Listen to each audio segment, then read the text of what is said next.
ഞാനേ ദിവസങ്ങളോളം കാത്തിരുന്ന് ഒരുപാട് പ്രാവശ്യം ഞാൻ ഈ പ്രദേശത്ത് വന്ന് രാത്രിയും പകലും ഒക്കെ ബുദ്ധിമുട്ടി ഒരു കാര്യത്തിന് വന്നതായിരുന്നു.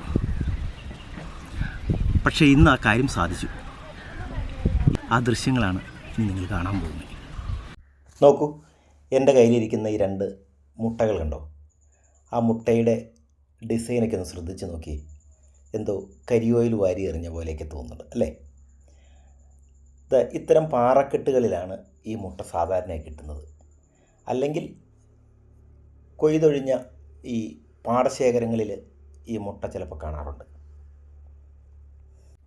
നിങ്ങളിതിനെ പല പ്രാവശ്യവും കണ്ടിട്ടുണ്ടാവും. ഇവൻ്റെ പേര് തിത്തിരിപ്പക്ഷി എന്ന് പറയാറുണ്ട്. ചില നാട്ടിൽ ചെങ്കണ്ണി എന്ന് പറയും. യഥാർത്ഥത്തിൽ ഇത് മണൽക്കോഴി എന്ന് പറയുന്ന പക്ഷിയുടെ മുട്ടയാണ്. അത് ഈ പാറക്കെട്ടുകളിൽ ഇത് കാണാറുള്ളൂ. അതാ നോക്കൂ, ഞാൻ ഈ പാറക്കെട്ടുകളിലൂടെ നടന്നു പോയപ്പോൾ എൻ്റെ മുമ്പിലൂടെ പതുങ്ങി ഒരുത്തൻ കടന്നുപോയി. ആ പതുങ്ങി കടന്നുപോയ സ്ഥലത്ത് ഞാൻ നോക്കിയപ്പോൾ കൂടൊന്നുമില്ല, പാറയോട് സാമ്യമായി തന്നെ തോന്നുന്ന രീതിയിൽ ഒരു 3 മുട്ട ഇരിക്കുന്നുണ്ടോ? അതിൻ്റെ ഡിസൈനും അതുപോലെ തന്നെയാണ്. ഇതിനകത്ത് പാറ ഏതാണ് അല്ലെങ്കിൽ മുട്ട ഏതെന്ന് നമുക്ക് തിരിച്ചറിയാൻ പറ്റത്തില്ല. വളരെ മനോഹരമായ ഡിസൈനാണ്. അത് സൂക്ഷിച്ച് നോക്കി നമുക്ക് മനസ്സിലാവും. ഈ കിളികളെ സാധാരണ ശാസ്ത്രീയ നാമം പറയുന്നത് വനോലിസ് ഇൻഡിക്കസ് എന്ന് പറയുന്ന ഒരു നാമത്തിലാണ്. ഇവനെ അടുത്തൊന്നും നമുക്ക് കാണാൻ പറ്റില്ല. ഒരു 60 മീറ്റർ 70 മീറ്റർ അകലെ നമ്മൾ ചെല്ലുമ്പോഴേക്കും ഇവൻ ശബ്ദമുണ്ടാക്കി പറന്നു കളയും. ഇവൻ്റെ ശത്രുക്കളോ ആളനക്കങ്ങളൊക്കെ ഉണ്ടെങ്കിൽ ഇവൻ വീട്ടടിച്ച് പോവും. അപ്പോൾ ഇവൻ്റെ കൂടൊന്നും നമുക്ക് അത്ര പെട്ടെന്ന് കണ്ടുപിടിക്കാൻ പറ്റില്ല. കൂടെന്ന് തോന്നിക്കുന്നതായ ഒന്നുമില്ല. ഇപ്പോൾ അവൻ പൊരുന്നിരിക്കുകയാണ് അവിടെ.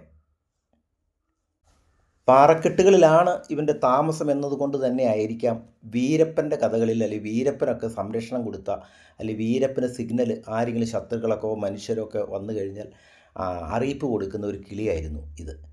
അപ്പോൾ വീരപ്പൻ പാറക്കെട്ടുകളുടെ ഉള്ളിൽ താമസിക്കുമ്പോൾ ഈ കിളിയുടെ അടുത്തോടെ പരിചിതമല്ലാത്ത എന്തെങ്കിലും ആളുകളോ ശത്രുക്കളോ പോയി കഴിഞ്ഞാൽ അത് അത്യുച്ചത്തിൽ ശബ്ദമുണ്ടാക്കി പറന്നു കളയും. ഇതിൻ്റെ ശബ്ദം നിങ്ങൾ കേട്ടിട്ടുണ്ടാവും. ടിക് ടിക് നിന്ന് കേൾപ്പിക്കും. പിന്നെ ടിറ്റിറ്റിറ്റ്യൂ ടിറ്റിറ്റിറ്റ്യൂ ടിറ്റിറ്റിറ്റ്യൂ എന്നിങ്ങനെ ശബ്ദമുണ്ടാക്കി പോകുന്ന കിളി കേട്ടിട്ടുണ്ടോ? ചിലർ ഇന്ന് നാടൻ ഭാഷയിൽ ഒടുക്കത്തെ തീറ്റ ഒടുക്കത്തെ തീറ്റ ഒടുക്കത്തെ തീറ്റ എന്നിങ്ങനെ പറഞ്ഞു പോകുന്ന നാടൻ ഭാഷകൾ കേട്ടിട്ടുണ്ട്. മനുഷ്യർക്ക് വളരെ ഉപകാരവും ഒരുപാട് അടയാളങ്ങളും ഒക്കെ തരുന്ന, അല്ലെങ്കിൽ സിഗ്നൽ തരുന്ന ഒരു കിളിയാണ്.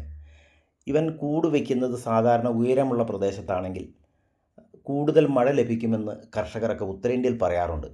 അപ്പോൾ പ്രളയത്തിനുള്ള സാധ്യത ഉള്ള ഒരു സ്ഥലങ്ങളിലൊക്കെ ആണെങ്കിൽ ഇവൻ്റെ മുട്ടയിടുന്നതും കൂട് വയ്ക്കുന്നതൊക്കെ ഉയരങ്ങളിലുള്ള സ്ഥലങ്ങളായിരിക്കും. മറിച്ച് ഇവൻ പാടശേഖരങ്ങളിൽ അല്ലെങ്കിൽ താഴ്ന്ന സ്ഥലങ്ങളിലാണ് ഇത് മുട്ടയിടുകയും പൊരുന്നിരിക്കുകയും ചെയ്യണമെങ്കിൽ ആ വർഷം വലിയ മഴയില്ലെന്നാണ്. പക്ഷേ എൻ്റെ ഒരു കണക്കൂട്ടലിൽ ഇവൻ ഉയരത്തിലാണ് മുട്ടയിട്ടിരിക്കുന്നത്. ഇപ്രാവശ്യവും കേരളത്തിൽ നല്ല കനത്ത മഴ വരാൻ സാധ്യതയുണ്ടെന്നാണ് തോന്നുന്നത്. ഇവൻ്റെ ലക്ഷണം കണ്ടിട്ട് അങ്ങനെയൊന്നും വരാതിരിക്കും. എന്തായാലും ഇവന് സംസ്കൃതത്തിലൊരു പേരുണ്ട് കേട്ടോ, വളരെ രസകരമാണ്. ഉത്പതശയനൻ എന്നാണ് ഇവൻ്റെ സംസ്കൃതത്തിലെ നാമം. എന്താ രസമല്ലേ? അപ്പോൾ ഉത്പതശയനൻ്റെ മുട്ടയും അടയിരിക്കലും എല്ലാം കണ്ടു. ഇനി നമുക്ക് ഇവൻ്റെ കുഞ്ഞിറങ്ങട്ടെ. അപ്പോൾ ബാക്കി വീഡിയോ അന്നേരം എടുക്കാം. എന്താണെങ്കിലും ഇവൻ ഇത്രയെങ്കിലും ക്യാമറയോട് സഹകരിച്ചല്ലോ, അതിനിവന് നന്ദി പറയുന്നു. അപ്പോൾ അടുത്ത വീഡിയോയുമായി വീണ്ടും കാണും വരെ എല്ലാവർക്കും ഗുഡ് ബൈ.